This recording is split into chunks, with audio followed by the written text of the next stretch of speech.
நிச்சயமாக. குழந்தைகளுக்கான சிறிய மற்றும் இனிமையான கதை இங்கே. துணிச்சலான குட்டி அணில் வட்டிமேல்.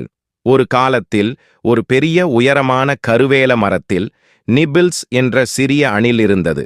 நிப்பிள்ஸ் காட்டில் மிகச்சிறிய அணில், ஆனால் அவர் அளவு இல்லாததை தைரியமாக ஈடு செய்தார். ஒரு சன்னி காலையில் நிப்பிள்ஸ் குளிர்காலத்திற்காக ஏகோரன்களை சேகரித்துக் கொண்டிருந்த போது மற்ற விலங்குகள் பேசுவதை அவர் கேட்டார். நீங்கள் கேட்டீர்களா?